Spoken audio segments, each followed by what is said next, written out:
Good afternoon. Welcome to Math Demystified. I am going to be your guide through this journey. My name is Dr. Bleil. Last name is a German name. It's Bleil, so it has kind of an unusual spelling. But remember, it's pronounced like it rhymes with style. We're going to do this course Bleil style, and this is the correct spelling, B-L-E-I-L. For some reason, a lot of students tend to spell it wrong. I'm a pretty serious guy. You're going to find that I have no sense of humor, so be ready for that. I want to open up by saying something that I hope you're paying attention to.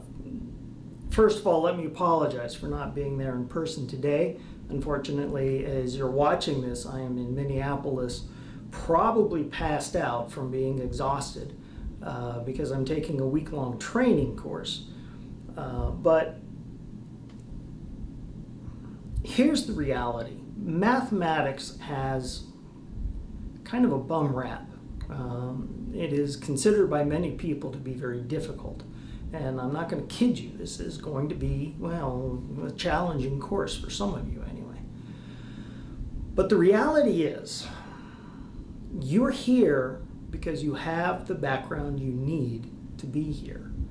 You have the tools that you need to be successful in this course. I have taught for many years. I used to be a chemistry professor. I taught at Dakota State University. I taught at the Kettering College of Medical Arts. I did postdocs at Purdue University. I was a visiting scientist at Harvard. I worked at the Mount Sinai School of Medicine. I got my PhD in chemistry from Boston College. I am an academician. There's no two ways about that. Right now, I am the director of the forensics lab for the Rapid City Police Department. But what I've discovered over the years is that students decide their own destiny. What I mean by that is this. If you come into this course believing that you cannot do it, if you believe that you are going to fail, you're going to fail. There's no two ways about that. Because in your mind you have set up an expectation of failure. And your mind doesn't like losing. If you believe that you're going to fail, every time you do a homework set, you're going to be looking for proof that you were right.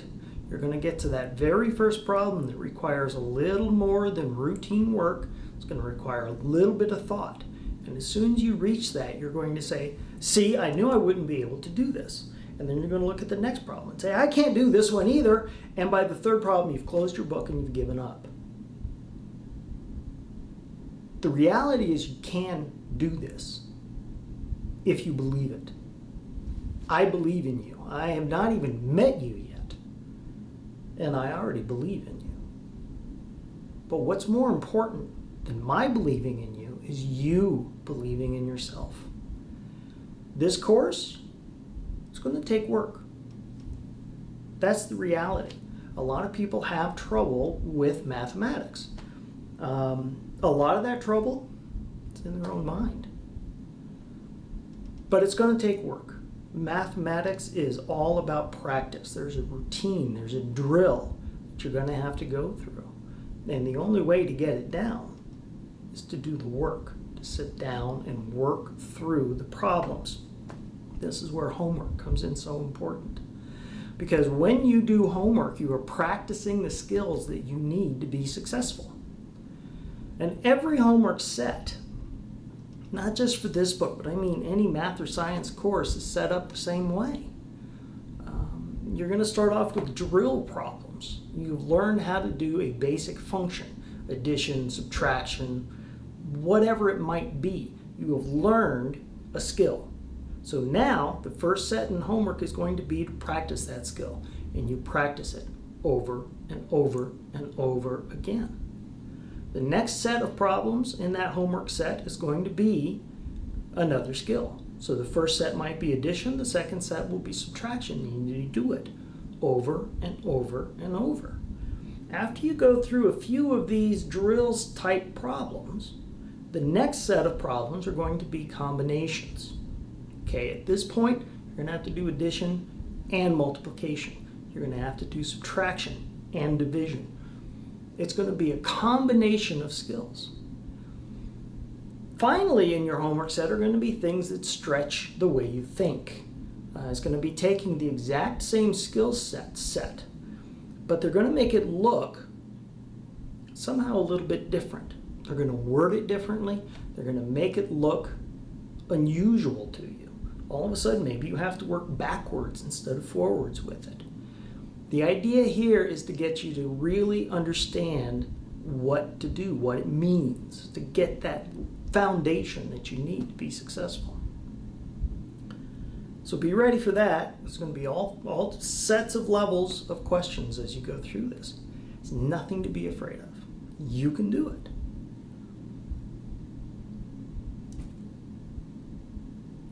As I teach this course, I made kind of a mistake. We have a textbook. It's this one.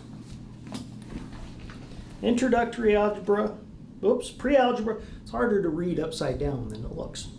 Pre-algebra and introductory algebra. I made kind of a mistake. I offered to teach this course before I actually looked at the textbook, and it occurred to me, I actually just got this a couple hours ago. It occurred to me last night, what if they use Common Core math? I am sunk, man. There's no two ways about that. If this is a Common Core math course, forget about it. I'm not the guy.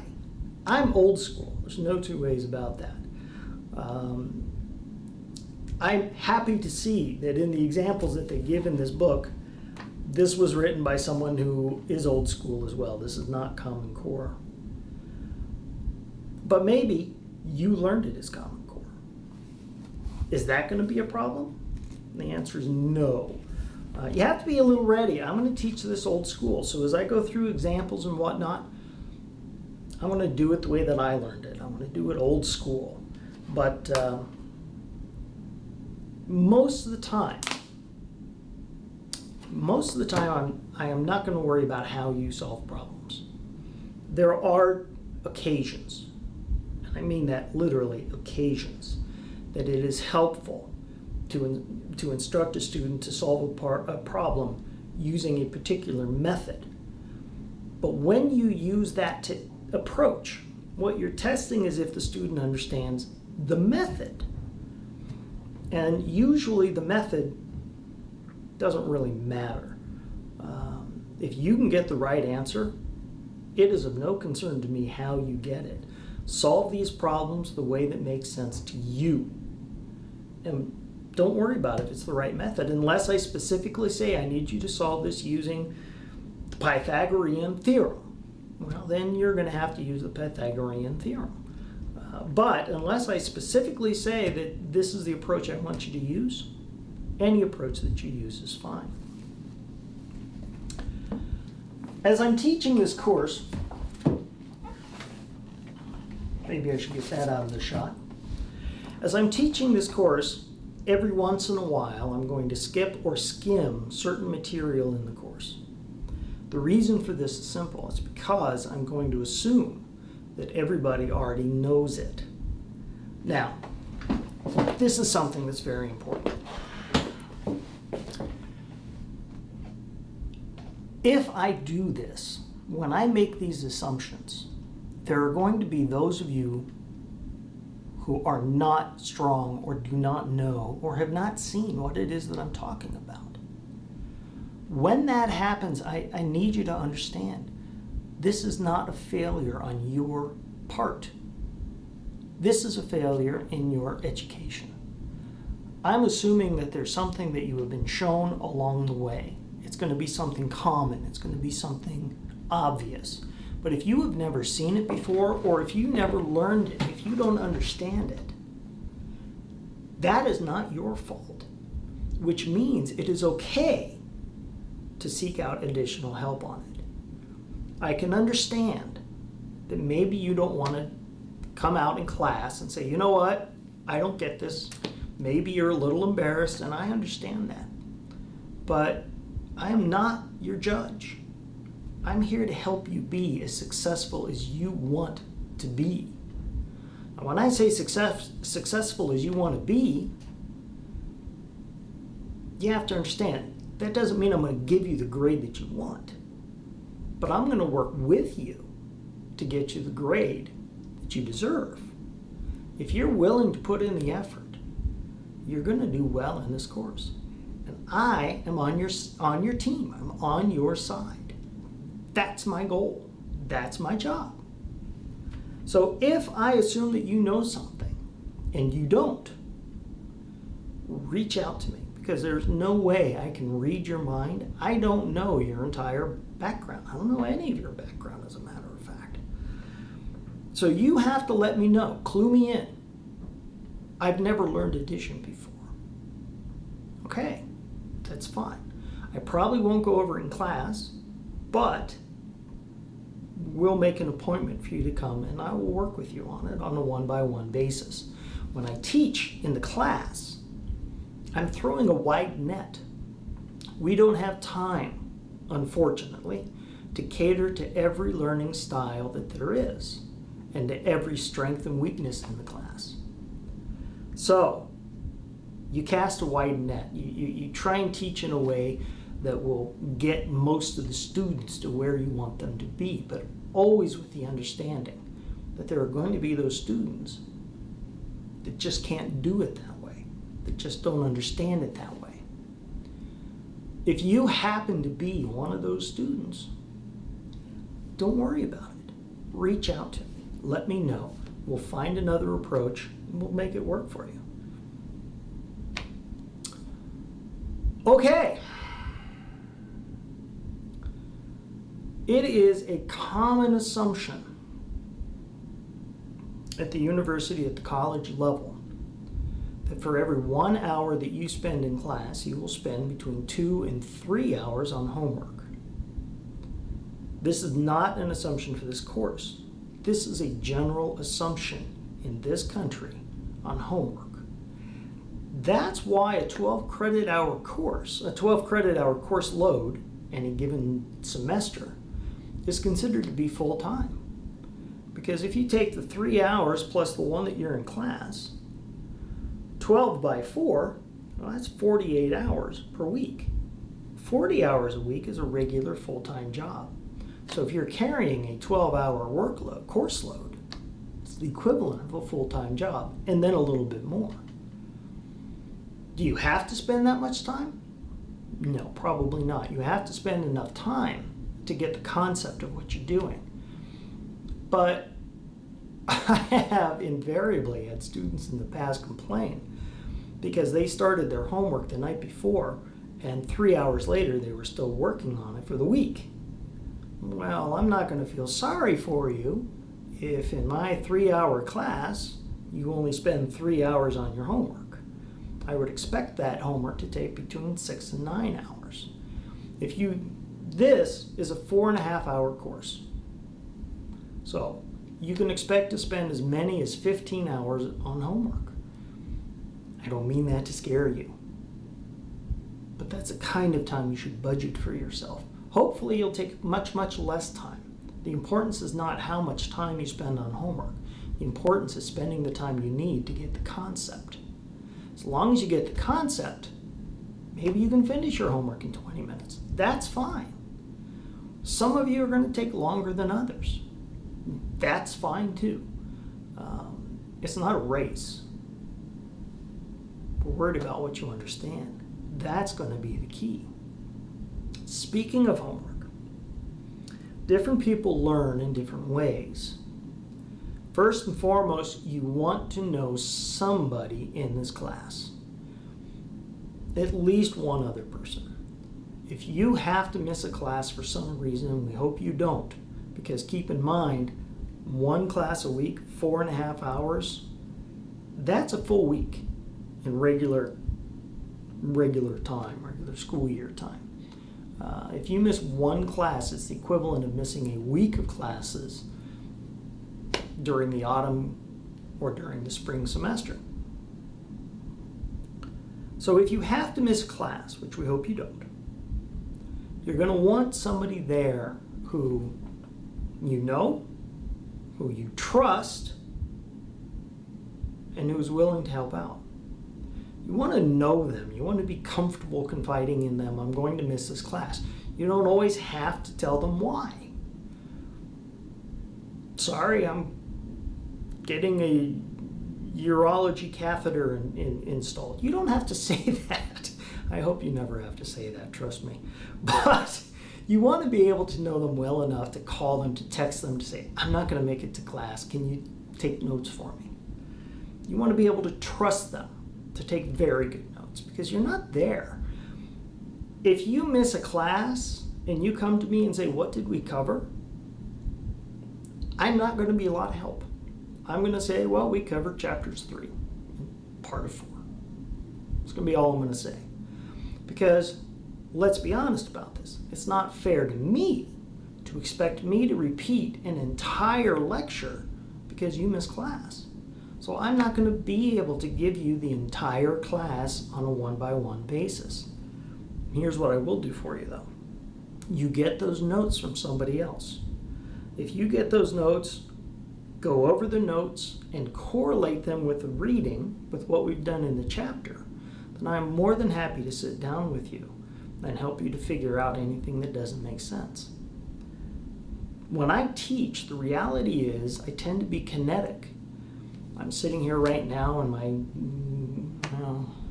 I almost said home. This is my office, but kind of hours I work, it's 6 one, half dozen the other.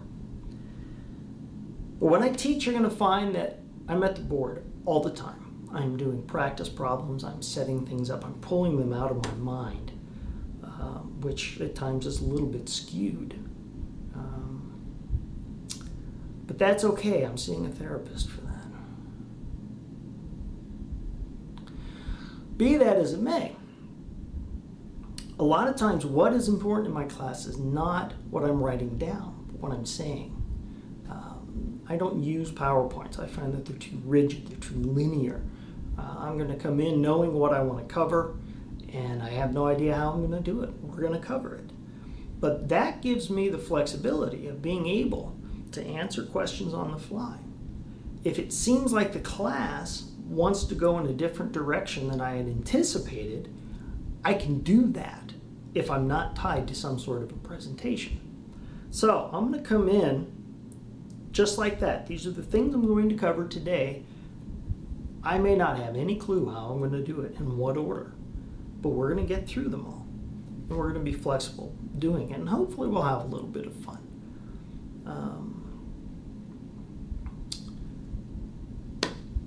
If you choose, now some people, we're getting back to something that kind of got sidetracked there. Some people do better working on their own. Some do better working in a group. MIT assumes that you are working in a group. Their homework assignments are designed so that one person alone cannot do them. They're trying to get their students to learn to work together as a team. I'm not going to do that. But it has value, it has merit, if you do it correctly. Mark, you have a call on Park 1, please. Mark, Park 1. Okay. Tim, you don't necessarily have to audit that out. What the heck? This is a reality. Anyway, here's the big mistake that I have seen students make when they work with another person or in a team. They have a habit of giving the work away. You don't want to do that. If you, for example, are in a study group with 2 other people, it's all too common for that group to sit down and say, okay, you do problems 1 through 5, I'll do 6 through 10, you do 11 through 15. That has the effect of splitting your practice time in third.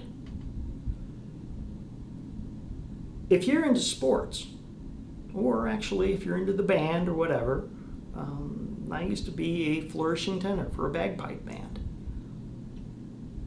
Would it make sense to split up the practice before the game or before the parade? You're not going to have as much practice then. Splitting up your homework does the same thing. We assign these homework, I assign these homework problems because I think that it's practice that you need.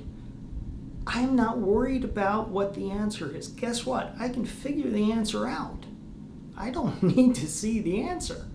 What I need to see is that you have practiced it. What I need to see is that you have done it and you understand it. So how do you work in a group?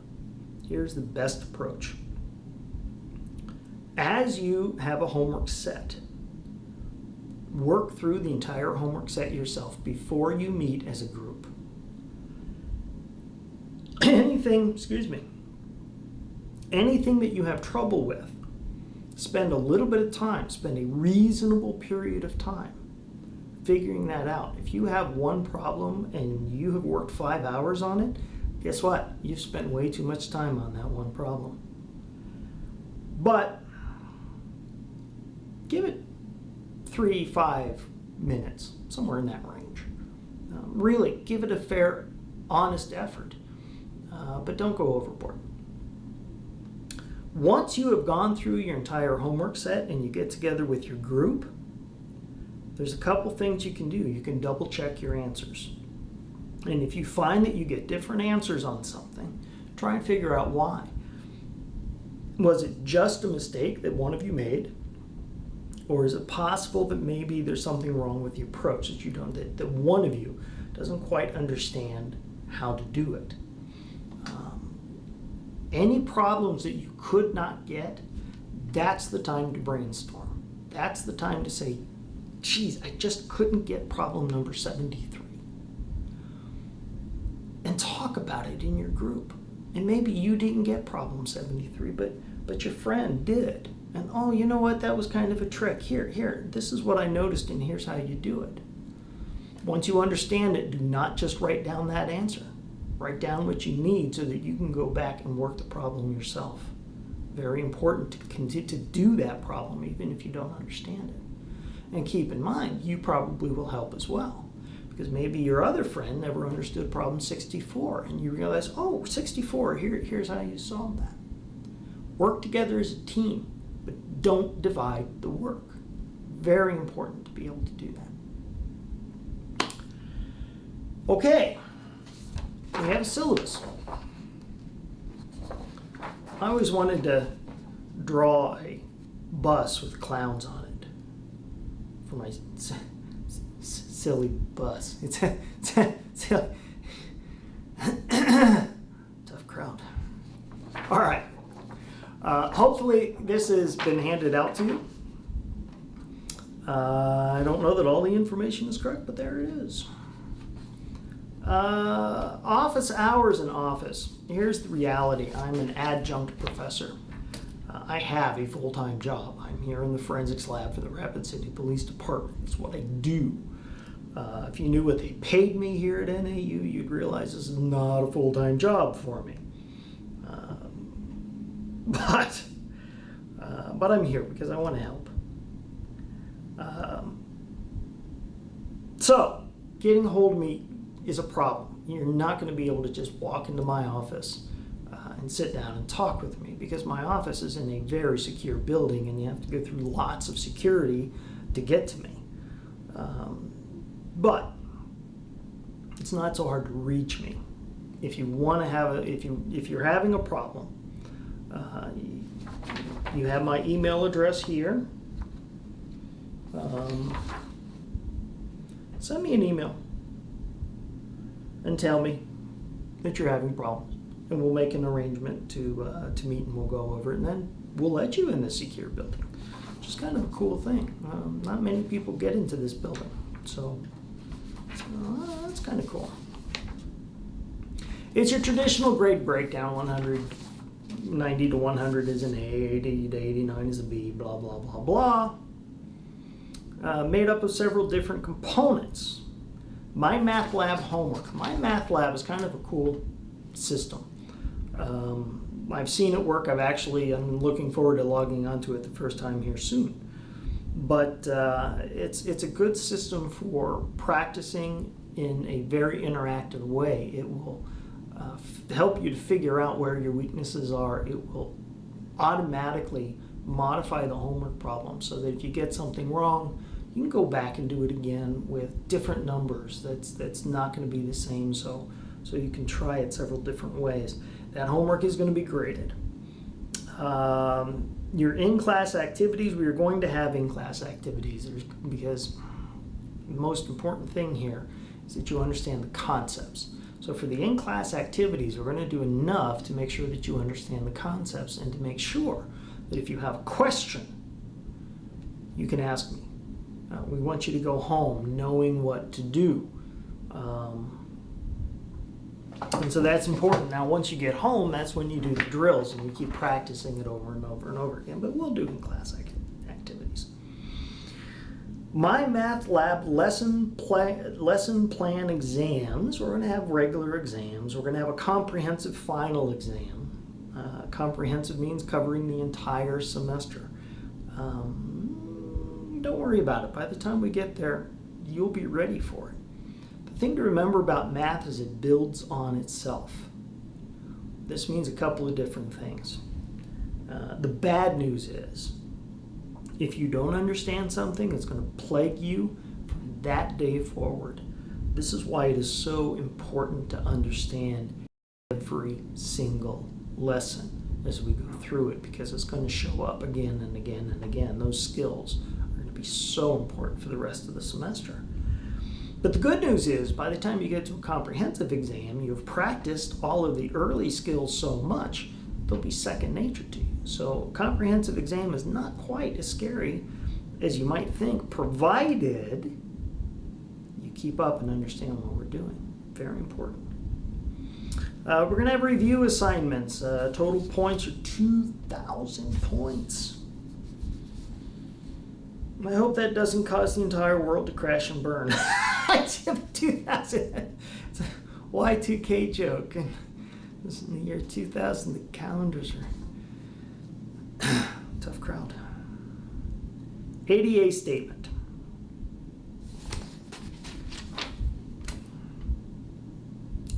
The ADA statement is so important, but I'm sad that we have to include it. Here's the reality. Every one of you, every person, has the right to the same opportunities as everybody else. And if somebody happens to have some physical attribute that makes it challenging for them, it shouldn't be. So the ADA statement is sort of a common thing, but in fact, I think as I look at this, I have to change it a little bit. But here's the important thing. I'm with you. If you need special accommodations, whether we have the ADA statement on my syllabus or not, it doesn't matter. I'm here for you. Let me know if there's something that you need, and we will do what we can to accommodate whatever you need to be as successful as you want to be. You're going to have something to take notes. You want to take notes. You want to pay attention. So make sure that you have something there. And be ready, don't spend your time texting, Facebooking. It has been my experience that 90% of students will claim that they are very good at multitasking. And it has been my experience that 90% of students who try to multitask fail miserably. There's a disconnect there somewhere. You might think that you are very good at multitasking, but the reality is your friend can wait. You spent a lot of money to be here with me. With me, for the love of... Why are you texting your friends? Why are you Facebooking? They can wait. Pay attention. when I go to a movie, I spend a lot of money for the movie, and I don't spend it out in the lobby sending texts to my friends. That's a waste of money. If you're going to be successful here, you do need to pay attention. Your textbook. This one, we've already talked about that. You need that. And you're going to need to have access to the My Math Lab course. I don't know what access means exactly because it's different for so many different people nowadays. You may want to use the computer labs here on campus. Or maybe you have something at home. Maybe you have a desktop at home, although that's kind of old school. I have a desktop at home. Or you may have, like a tablet at home. I don't know. But you're going to need access to the My Math Lab. So make sure that you have that. Okay, student learning outcomes. After taking this goal, the students will be prepared to advance to higher levels of mathematics. It's kind of the goal of this course, to make sure that your foundation is strong. I told you that math builds on itself, and that's just not within the course. It builds from one course to the next, to the next, to the next. If you are not good at basic math, you're not going to be good at algebra. If you're not good at algebra, you're not going to be good at calculus. So we want to make sure that you have those skills that you need to advance to a higher math course. You will have a better understanding of the fundamental principles of mathematical operations as they relate to problem solving. You know what? Here's the reality. You use math all the time. You really do. You may not think about it, but you do. I actually just today, I was talking with Ms. Hedrick about my teaching, and we were talking about salary. I suggested that I deserve to have $46,398.14 per student per hour. She disagreed. I don't know why. But she had a pretty simple little number that was based on credit hours, not total contact hours, so it's not per hour of class, but per credit hour. And how do you do that? Well, you have to figure out, this is a 4.5 credit hour course. Guess what? You're multiplying. But then to figure out how much you get paid per paycheck, well, guess what? I'm going to get paid, if I'm remembering correctly, 6 times. So now I have to divide that number by 6. We do this when we think about how many slices there are in a pizza versus how many friends are around. Boy, we all do that math, I tell you what. And if it's going to end up being that there's 1 slice left over, you better believe I'm going to eat faster than normal. So you use math a lot. And hopefully this will make your math a little bit stronger. Homework will be assigned. It is graded and expected to be completed within the week it is assigned. I cannot stress that enough. I don't accept late assignments. Don't ask me to.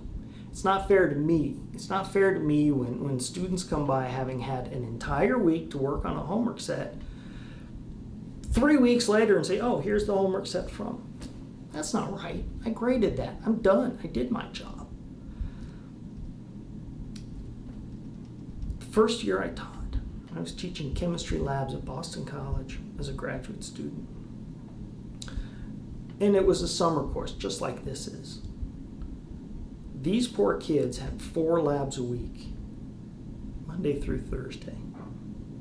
Each lab was the equivalent of 1 week in the regular school year. And in order to keep up, they were required to turn in yesterday's lab at the next lab period, which means the next day. Whatever lab they did yesterday, today, the entire full lab report is due. I wouldn't stand for anyone turning it in late. And you know what? They did it. I had 1 student turn in 1 lab report 1 day late. And the reality is, a student came to me that day that the lab report was due and told me that her parents had just informed her of their impending divorce. Think about the emotional stress this student was going through. It's not easy hearing that. And yet this student was only 1 day late for her lab report, and she was willing and ready to accept a 0 for that assignment as well. Whatever reason you have for not handing in a lab report, it better be better than that. It better beat her story. So, don't try and turn anything in late. Schedule your time. That is so important. Remember, you have a full-time job. This is a full-time job. This is 4 credit hours, 4.5 credit hours. That's a half-time job, man, if you include homework. Schedule it out. You know, Monday when we get out of here is going to be late. So you know what? If you don't have time to schedule after class, I understand that. I'm going home and I'm crashing. There's just no two ways about it. But schedule a little bit of time. If you schedule a little time for Tuesday, Wednesday, Thursday, Friday, you'll be able to get this homework done. You'll be fine. But schedule it out. If you don't schedule it, the human inclination is to wait until it's due, which means Monday, before class, you're going to be sitting somewhere trying to frantically get this homework done. And I'll tell you, if you have a problem and you can't figure it out on Monday, I'm not going to be able to help you. Because on Mondays, I'm crazy here in the forensics lab. That is our busiest day. So, I can make time to come in and teach the class, but Monday morning, if you try and contact me to make an appointment to come ask for help, I probably won't be available. If Thursday or Friday you try and contact me, we're going to find the time. So, get that homework done, get it done early. By the way, here's another trick. A friend of mine, yes, I have a friend. A friend of mine is taking a math course, and she told me flat out, I hate math, I hate math, I hate math. They did a study, a very interesting psychological study, and they realized that people can lie to themselves. Isn't that crazy? In other words, it doesn't matter how you feel about math right now. Every time you sit down to do math, try this trick. Sit down and get excited and convince yourself and say out loud, oh good, I get to do math. Not in a sarcastic way, oh good, I get to do math. No, say it enthusiastically, good, I get to do math. I want to do it. I want to get it done, yes. What you will discover, it's going to be really hard in the beginning if you don't like math. Now, I love math myself. But it's going to be hard in the beginning if you don't actually love math. But you'll discover that by the end of the semester, you're actually going to like math. And if you like it, it's going to be easier for you. Because we spend time on things we enjoy. We spend time on things we like. Naturally, we don't spend time on things we don't like. It's human nature. I spend more time on apple pie than I do Brussels sprouts. Oh, I have to admit, I do love Brussels sprouts. Kind of yummy. Anyway, you don't have to agree with that if you don't want to. You are encouraged to work alone or in groups. Here's the key. Whatever best helps you learn the material. But again, if you work alone, if you're one of those people who does better on your own, make sure you know somebody in class. In-class activities will be given during every meeting of class. Absences will result in 0 for that week's activity. Be in class. Total number of points you will be graded for on these in-class activities is 200. You will take more than 200 points worth of in-class activities. All points from activities totaling over 200 will be considered extra credit. You're going to have an opportunity to take advantage of this today. If I ever finish talking, and chances are I won't. We're going to do a pre-assessment test. All right? Now, I'm going to tell you the truth. This test is going to cover material from the entire semester. I am not expecting you to be able to get 100% on this test. But this is going to be your in-class activity today. But here's the crazy part. You ready? I'm not going to count that as part of these 200 points. Okay, that probably sounds a little confusing. So here's what I mean by that. We have 11 weeks of class. I can't make it this week. Are you shocked? But I can make it for the next 10. Which means that my plan is for each in-class activity for the remaining 10 classes to be worth 20 points. We're going to grade today's activity. We're going to grade today's pretest. And any points you get on that pretest counts towards those extra credits. So, this is your opportunity to make a little bit more. Now, I want to make this very clear. I don't want you to panic or feel bad about this test. What I'm going to use it for is individual knowledge. I'm going to use this to see, geez, Tom really had trouble with this in the pretest class, in the pretest exam. So maybe at some point with Tom, when we approach that section in the class, I'm going to sit down. I'm going to say, hey, Tom, you know what? Are you ready for this? I noticed you had a little bit of trouble with this. Make sure that you ask me if you have questions. It's going to help me to know where individual students will need individual help. He says, well, hiccuping. But because it covers all material, I'm not expecting anyone to get 100. So if you, let's say you completely wash out, if you get a 0 on this test, it's nothing to be embarrassed about. It just means that we have to make sure that we begin at the very beginning. We're ready for that. That's okay. I doubt you're going to get a 0. But just in case. So as we go through this pretest, any points that you get, it's not going to count. Anything you miss is not going to count against you because it's not part of those 200 points that I'm going to make sure I put together in the next 10 classes. But any points you do get, we're going to add them. So that's going to be really good. Good opportunity to make a few points. So take that test seriously, but don't panic about it. It's not going to count against you. It can't count against you. Individual lesson plans, final exams will constitute the bulk of your grade. Prepare for them. The final exam is administered on my math lab. Yada, yada, yada. You can read this. I'm just kind of going through it real quick here. Attendance is mandatory. Absences will result in a 0 for that day's activity and marked as an absence.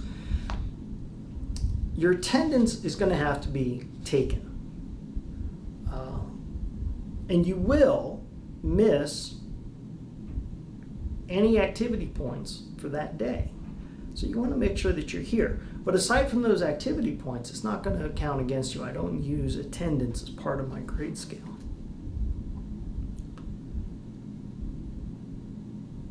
Okay. A lot of this classroom conduct and expectations.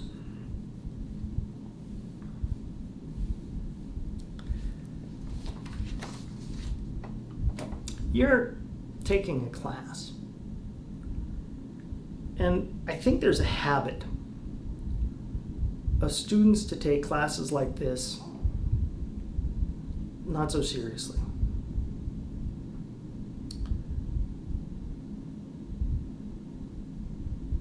But I want you to remember something. You are preparing to become a professional.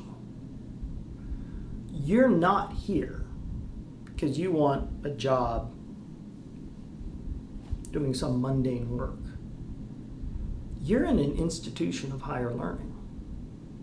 You're here because you have professional goals.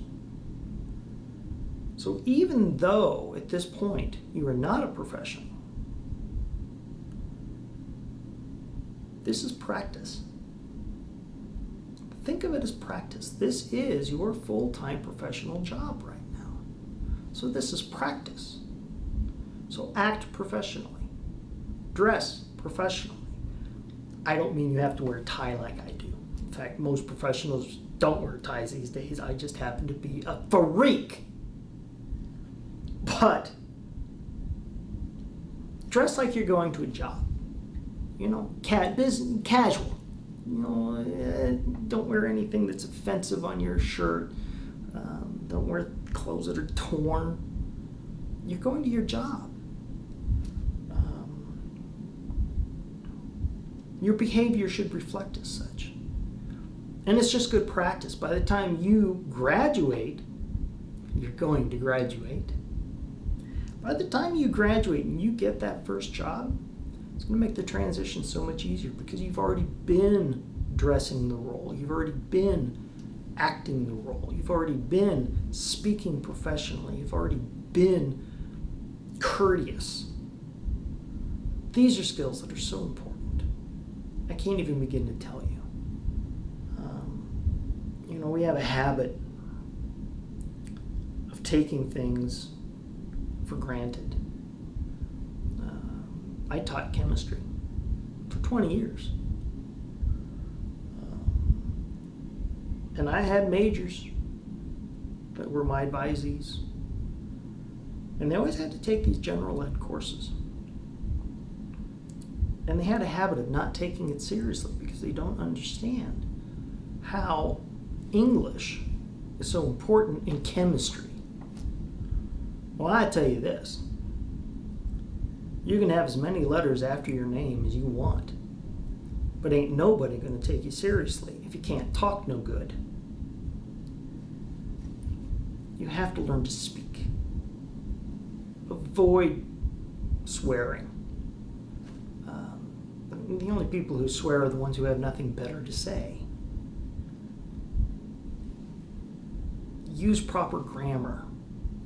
Drives me crazy, and I can guarantee you we have a job coming up here fairly soon here at the forensics lab, and I can guarantee you that during one of our interviews, one of our people at one time is going to say LOL. LOL is not a word. It's laughing out loud. You know what drives me crazy is now they've taken to going LOL. What does that mean? That makes no sense. LOL stands for laughing out loud. So what's OL after that? Out louder? Out louderist? Out louderer? Okay, it's a pet peeve. But here's the important thing. Be professional. While you're in class, it's like you're in a meeting. Tomorrow I have a meeting with command staff, which means the chief, all 3 captains, all of the lieutenants for the entire police department are going to be there. Guess what I'm not going to be doing? I'm not going to be texting. I'm not going to be on Facebook. I'm not going to be playing games. I'm going to be there. When I say be there, I don't mean just physically. I mean emotionally, intellectually. I'm going to be there. Be here. Put away your cell phone. We're going to have breaks. Maybe not from this video. We're going to have breaks.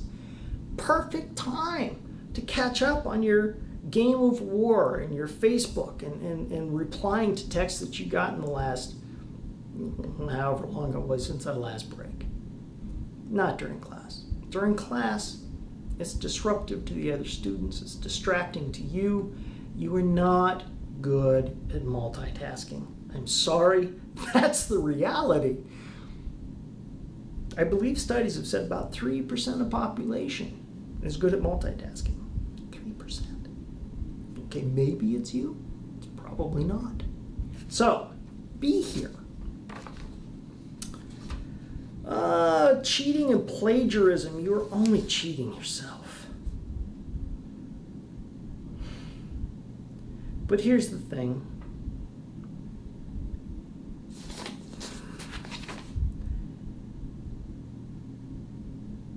It counts.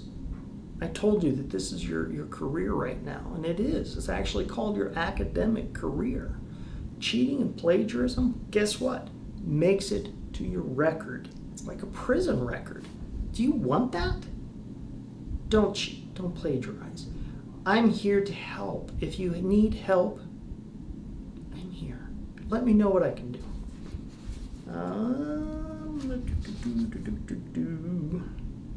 Remember, mostly the homework that's assigned is going to be practice, practice, practice, practice. Make sure that you bring your book, your completed homework assignments, note-taking materials. A lot of people don't know how to read a textbook. That sounds a little offensive, I'm not surprised, but if you want the truth, nobody taught me how to read a textbook until the first year. No. Must have been the third or fourth year that I was actually teaching at the Kettering College of Medical Arts. Do you read a textbook the way I used to? Do you have a habit of reading it like a novel? You open it up at page 1 and you read every single word on every single page. And then you go on to the next page and I gotta take a break. It's not how textbooks are written.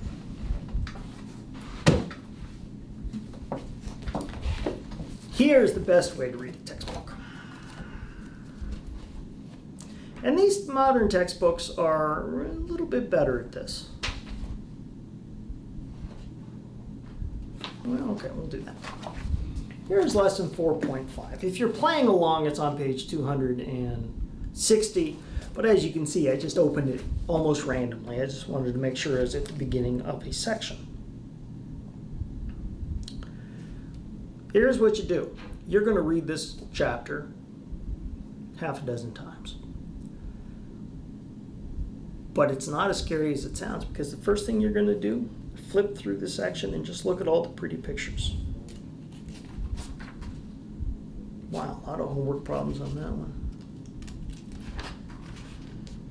Well, here's a picture. As you're doing it, you may notice that on these pictures, there's writing. You're going to pick up on that. The idea is to familiarize yourself. And there's our exercise set. So we've already read this chapter one time, this section. The idea is you're familiarizing yourself with the material.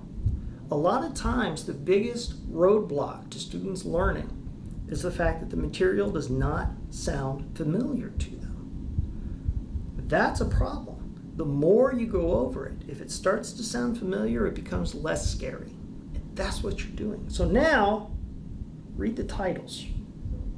Here's the objective: adding and subtracting unlike fractions. Okay, that's fine. Then go on to the next page. We're not going to read it, we're just going to read the titles.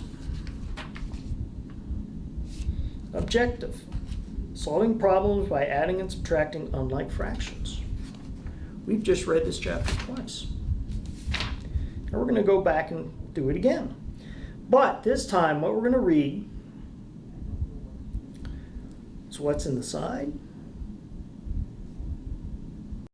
and basically just the headlines. So these are the goals. Add and subtract unlike fractions. I need my glasses. I'm old. Write fractions in order. I'm also reading it upside down. We're going to read just the sides. What does it say? The fourth time through, we're going to read the first sentence of each section. Every time you go through this, you're going to go a little bit further. So the fifth time, we're going to read every single section, or every part. Well, we've already read it several times. So what's happening is every time we go through this textbook, every time we go through a section, we're becoming more familiar with what the chapter covers, what's important, and what it's talking about. It's going to start to feel familiar to us, which means by the time we get to the homework problems, we're there. Now, if you go through these the first 3 or 4 times, go through these sections, maybe 3 times before you come to class. The way I just showed you, looking at the titles, looking at the captions, the pictures, and then maybe the first sentence of the paragraphs. If you could do just that much, you're going to come to class prepared, because when I start talking about it at the board, it's going to sound familiar to you. You're going to know what to expect, because that's what we're going to be covering. And you're going to have some familiarity with it. Something else to remember. I had a lot of students recommend that I should write my own textbook. And I toyed with the idea. But I could never do that. Because the textbook, in my opinion, should be a different voice than mine. I have a way of doing things. But that way of doing things may not be the best way for each of you. So the textbook should be written by someone else who has a different approach, a different voice, a different way of doing things. Doesn't mean that one is right and the other is wrong. I already told you I'm not worried about how you solve problems as long as you can solve them. So, if what I say doesn't make sense, look to the textbook. If what the textbook doesn't make sense, wait for me to cover it in class.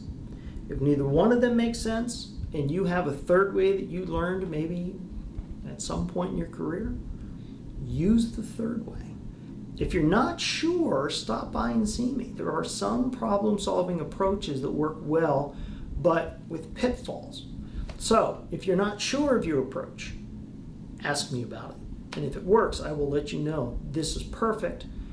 If it turns out that there are certain things you need to watch out for, I will tell you what those are. This will work most of the time, but be careful when. And we'll talk about that. If you have never learned it in the past, if the textbook doesn't make sense, if I don't make sense, make an appointment.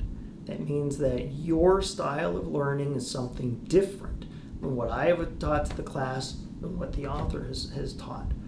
And there's nothing wrong with that, as long as you let me know. Okay. I think that will do it for today. You should have an exam. Keep in mind again, take it seriously. You may be able to get some extra points off of that exam. But don't worry if you get it right or wrong. That's not the point of the exam. The point of the exam is to help me to help you. So absolutely no pressure. And we'll see where we go. Learning is a journey.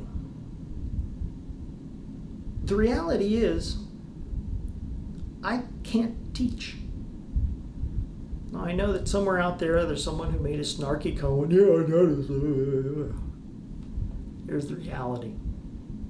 Teaching is a misperception. I'm a guide. They hired me here at National American University because they trust me